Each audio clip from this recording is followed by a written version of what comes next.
based Israeli reporting for duty. For some reason I can't remember your nickname, but whoever left these comments, you finally got your wish, and now I'm calling myself based Israeli. Hopefully it's gonna be a self-aware nickname.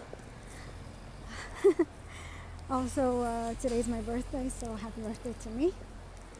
And this morning I woke up and decided that, it's not something that I decided, it's just something that I usually do.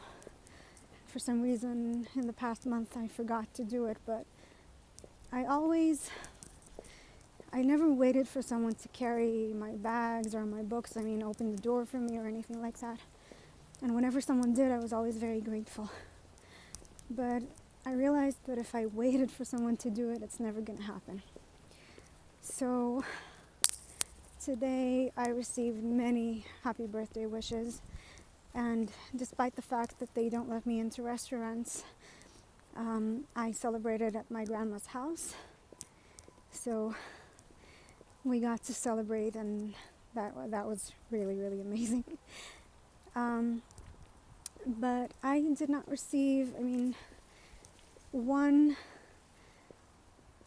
place was very absent from these birthday wishes. Not that anyone owes me anything, but the fact that my former colleagues at the vocal ensemble, none of them wrote to me, made me realize, they were actual friends of mine. We were sleeping in the same room every once in a while when we were on tour. We were drinking from the same glass, shared the same jokes. We hugged each other during the entire COVID ordeal. Even when I was on chemo, we hugged each other, because there's so much to be said about physical touch when your immune system needs strengthening. So I decided that if no one wrote to me, I will write to them. And I said to them, listen, there was just a testimony that I sent them as well by an Auschwitz Holocaust survivor from Auschwitz. And he was talking, I think he was talking in Czech or in Polish, because there was an English translation on top of that, so I didn't recognize the language. And he says, first they separated us and told us not to sing in the same choirs as the Germans, and then they opened the stores for us at different times. And I can't remember whose testimony it was when they said, when the Germans received the Nazi propaganda that the Jews control the world, that they hoard all the money and all that, and they drink, the blood of Christian kids and all that, they believed it initially, the majority, because there were some heroic Germans who saved Jews and hid them, so let's not forget that. But there were those who believed anything the radio would tell them, or they used to put it in a commercial before the movie began at the cinema, the Goebbels propaganda. And so the Germans, when I say the Germans, I mean majority, not all. It's important. They would say, all right, I believe that some Jews somewhere, especially in Europe or in the East somewhere, maybe they do this to kids. Maybe they're the ones who steal money and hoard all the money and want to control the world. But not my neighbor, not my girlfriend or my boyfriend, not my colleague, not my coworker. I've known them for, 20 years. They're not like that. They don't even go to the synagogue. They don't even pray. They're not even Jewish. They go to church. They celebrate Christmas. So the Nazis realized that, walking and talking. The Nazis realized that if they wanted this to succeed, they had to ostracize the Jews in some way, physically remove them from the German society, and not just the German. And this is how the Nuremberg laws were born. And this is why this is why Jews were fired from their jobs. This is why you couldn't sing in the same choir as the Germans or go to the store at the same time. By the way, now you see these same segregation in Germany, which is, I would say funny, I would say sad, but it's also funny. But at least now you can go to the store and buy whatever you want at almost any hour. Back then, if they were allowed to go at 2 o'clock, it would be when there's only stale bread and a few breadcrumbs left. And that's everything they were allowed to buy with I don't know what money, because they lost their jobs by that time. So what I wrote along with this 15-second video that for some reason, being a woman, I ended up stretching into 5 minutes. I told them I only have strength to defend my own self. I don't have the strength to save you from your, I don't know how to say it in English. In Hebrew it's called hitbahamut, which is basically translated into slowly becoming an animal. And I am asking you, after I wrote them a long message, like one of those clingy ex-girlfriends. But at the end I told them, I am only asking for the job that was stolen from me to get it back. Because nowhere in the contract I signed does it say that I have to put things in my body in order to keep working here. And all I have to do was come to rehearsal on time and ready with the music. And if I have to cancel ahead with the conductor's permission. But I never signed anything about having to inject something into my body or insert something into my nose in order to be an employee of the vocal ensemble. And not only that, but the letter they sent me that on the day that I came to work, after they told me that I couldn't enter my workplace, they said not only will I have to show them a negative test. I don't remember how they worded it, but it was something like basically you would have to undergo a struggle session to say whatever we ask you to say and do whatever we ask you to do from now on. Because when I was on my way on the bus from Jerusalem to Ra'anana, which is about an hour and a half on the road, they told me not to come after I was already on the bus. So when I said, listen, I'm already on my way, and if you want me out, you'll have to physically get me out of there. That's what they did. They allowed me to stay.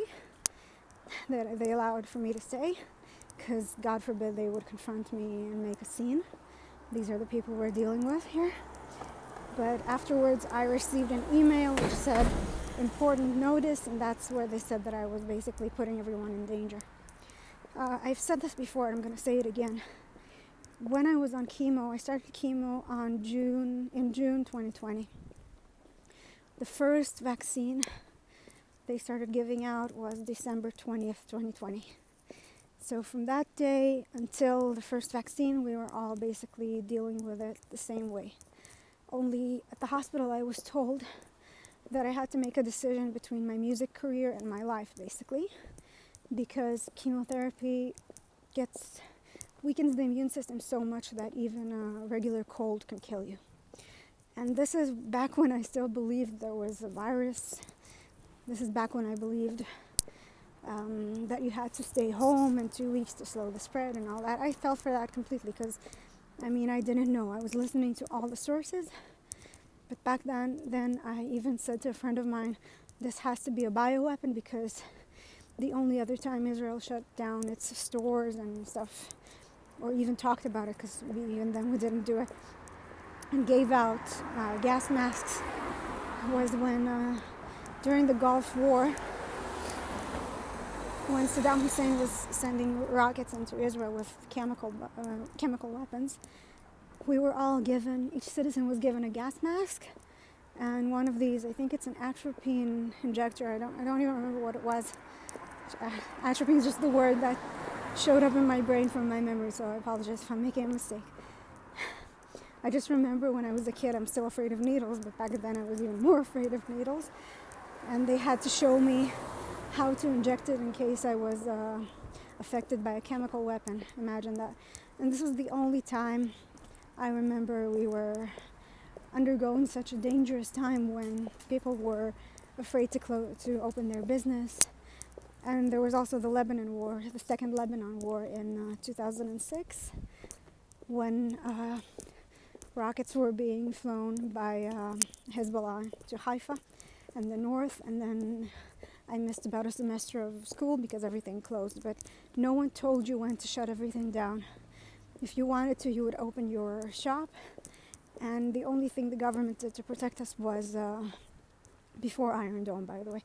Afterwards we had Iron Dome, but before we had Iron Dome there was only basically a warning system, and you had to go to the shelter to protect yourself. And for some reason they didn't need to market this in any way. People still protected their lives. So back in from June to December 2020, there were protests in Israel, but they were leftist protests, which is the difference between Israel and almost the rest of the world, because this is also why many conservatives in Israel didn't join the protests in the beginning. Some of them still haven't. Some of them still believe that the government is taking care of them, and that's because basically Netanyahu was as hated as Trump was, and anything he did was wrong. So anything he did was Nazi and wanted to kill us and all that. So when the left started protesting, by the way, some of those protests were led by Ehud Barak, who has been censored from the Epstein-Maxwell trials right now, but he flew on the plane and visited him at his home, and there's even, the guy was Mossad, and he still wasn't able to dodge the spy cameras. And he was only able to hide his face with half a scarf. Idiot. So I don't understand how these intelligence agencies get anything done, with how stupid these people are and how many of them fail up. I lost my train of thought. Oh, I remember. So while I was on chemo, I've said this before, I was afraid for my life. I was told that even a cold could kill me. And these people were protesting every single day, not keeping the 6 feet distance, barely wearing any masks, because you can't shout with a mask on, obviously. And back then, this is what we believed until all the science came out. So I thought they were actually putting my life in danger. But who the hell am I to tell? Before this jab propaganda came out, who in their right mind would tell someone else to do something in order to protect me? This is your life, this is my life, and we're all responsible for ourselves. We're all grown-ups here. So even after the jabs began, one of my co-workers, who is also a dentist, she's a doctor, good Lord, and she started coughing like crazy after this first jab. And this is already when there was information about shedding and about getting this bioweapon into you and shedding it on others. And I told her, I have to take some distance from you because I'm afraid that even if you have just a cold, I could die. And I never asked anyone to do anything for me. I took my vitamins, everything that the naturalist doctors, what are they called, advised us to take. Vitamin C, vitamin D, zinc. This is before HCQ and I Love Pectin came out. We have to talk in code like we're all in the first grade and the teacher doesn't let us say a certain word. This is what it's amounting to. So I never asked you to protect me when I was in actual mortal danger. This wasn't a game. And now you call me a danger to you healthy people, and I lose my job. So I asked them to basically give me my job back. I also started talking about this more openly, and now I'm naming names and I'm showing all the emails I received about how I'm a danger to society and all that, just because I felt like I was waking up every morning filled with anger about injustice, and I realized I had to take it out somehow. So revenge is not a solution, obviously, but just the fact that being a musician, there is so much stuff that you couldn't talk about because you would be fired and you would never work in this profession again. Like I had twice I was sexually harassed. Both times I complained, by the way. And afterwards I watched other singers who were also sexually harassed even put this guy's name on their resume as if they were so proud that he harassed them. So this is how I basically became an ensemble singer, not a soloist.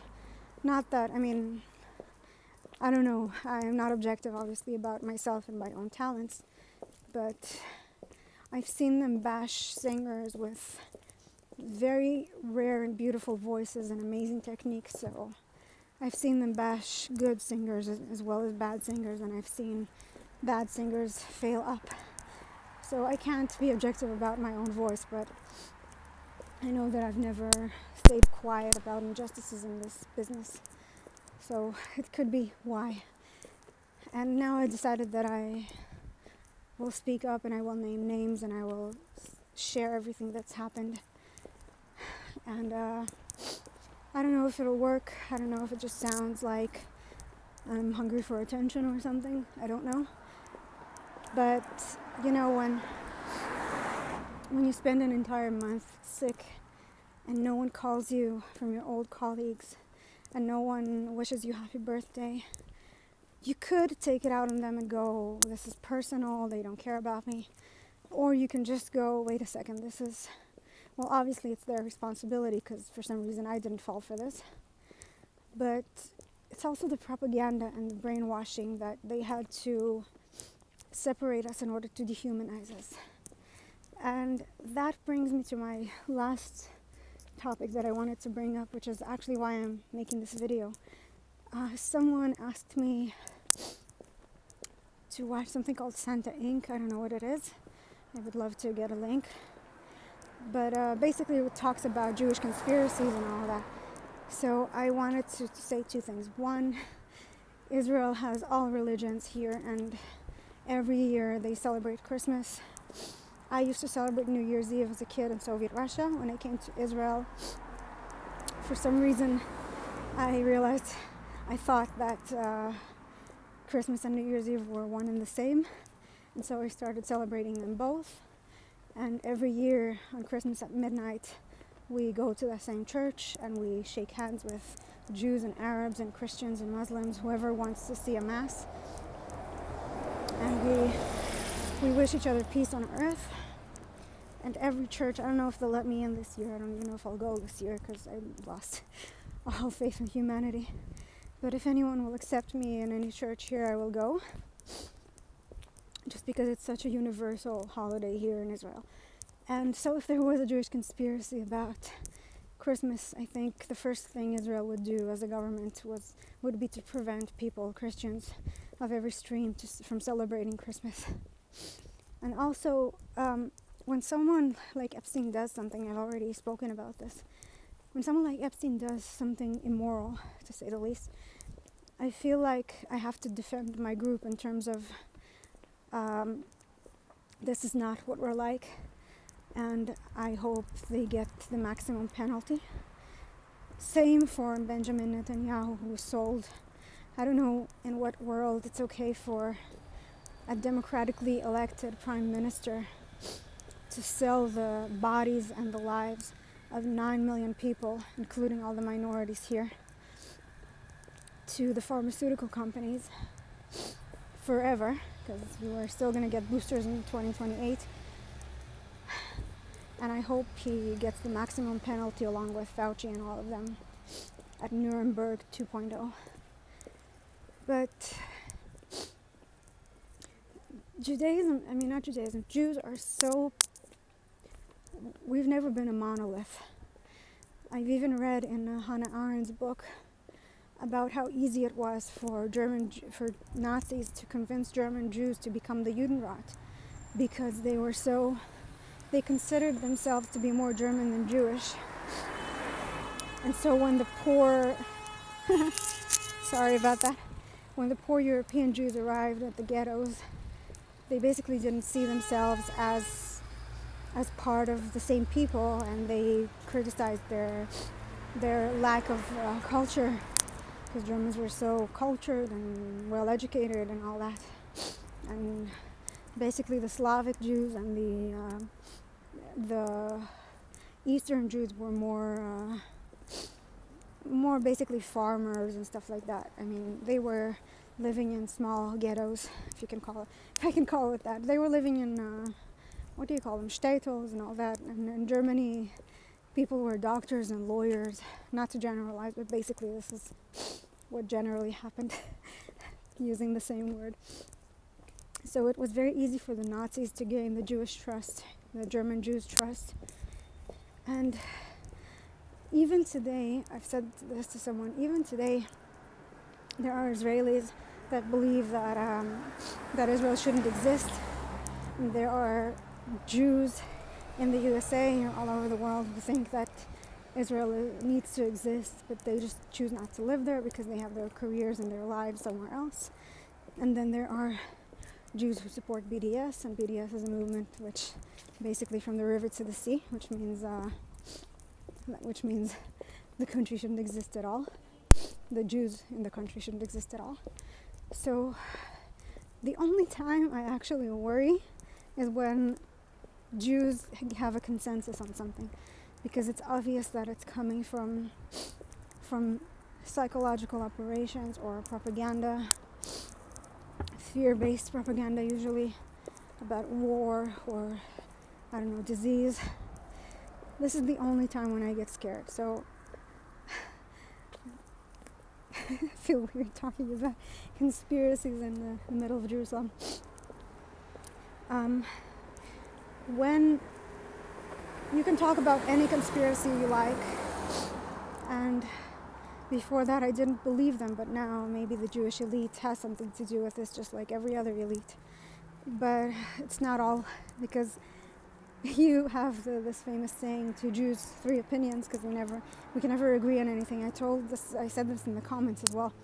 The reason Israel doesn't have a constitution is because the few judges in our Supreme Court couldn't agree on what amendments to put in the Constitution. So our Constitution, we still have something called basic laws, which you can't change, because they are meant to be put in the Constitution for when it's ready. And they still couldn't agree on them, so they just stopped arguing, basically. This is the only time I can generalize the Jewish people, that we can never agree on anything, no matter what, even if our lives depend on it. So when the majority of Israelis push this jab and they don't allow free speech or even doctors to say their scientific opinions, this is where I get scared. And I forgot which documents Gal Shalev just put on Twitter before he was banned, but he basically put on Twitter these latest documents that Pfizer just released. And one of them said that basically they started the clinical trials, and they threw out first of all, they put only a list of a few adverse events, and none of them were myocarditis or anything that we know to be death, anything like that. They basically put like a stomach ache, a high fever, pain at the site of the injection, something like that. And if you had to put other in the list of side effects, they just threw you out of the study. And then there's also a sentence when they say if someone died, we also threw them out of the study for any reason. I mean, if you took an injection and you die the next day, you're out of the study. And then they had this doctor say that basically there were 0 deaths in the study, just like the 13-year-old girl Madeline, who has a feeding tube. They put on the list that she had a tummy ache. By the way, last thing before I finish this video, her mother needs to face justice at some point, because they have 3 kids, her and her husband. Her husband, I think, is a doctor or a scientist, she said. And they allowed all 3 kids to participate in those clinical trials. One of them was okay because he received a placebo. The other was okay, and afterwards he almost died because he had antibody-dependent enhancement, which is basically what happened in the clinical trials when they tried it on the animals. When the animals encountered the virus after they showed a large number of antibodies and a good reaction to the jab, when they were introduced to the virus again, they basically died from a cytokine storm, which is basically so much inflammation in the body that your body can't handle it and dies. So that's what happened to her brother. And she is with a feeding tube. And she can't even use her own legs. She's in a wheelchair. So it sounds to me like it's a Munchausen by proxy. So as grateful, quote unquote, as I am that we have this data about children getting the jabs, I think her mother needs to face justice as well. Then again, justice is so cheap these days. So expensive these days. And the truth is so cheap that I don't even know if the pharmaceutical companies will ever face justice, or Fauci. Read the RFK book, because it's 900 pages long, which is why I encourage you to download the Audible version, because I don't have the time nor the will to read 900 pages. But when I listen to it on Audible, like seriously, what's his name? Dale Bigtree said that if you read this book, you will need to buy concrete to replace the wall in your house, because you're going to punch into the walls. And he's absolutely right. It's infuriating. It talks about all the experiments that he and Bill Gates conducted on children, and how Bill Gates was thrown out of India, and so many other experiments that they conducted in Africa that I didn't even know about, and I thought I knew everything, which is a bit condescending, but not condescending, which is a bit, I lost the word, but I thought I knew everything, and it turns out that I didn't. You learn something new every day. I'm gonna stop talking, and I'm gonna go celebrate what's left of my birthday today, and then I'm gonna try calling a few restaurants in the middle of winter to see if they'll seat us outside in a few days from now to celebrate my birthday with my best friends. And if not, we'll have to figure out another place to celebrate. And all I ask for this birthday is health and justice, and my job back, which was taken from me unlawfully. Thank you, and happy holidays.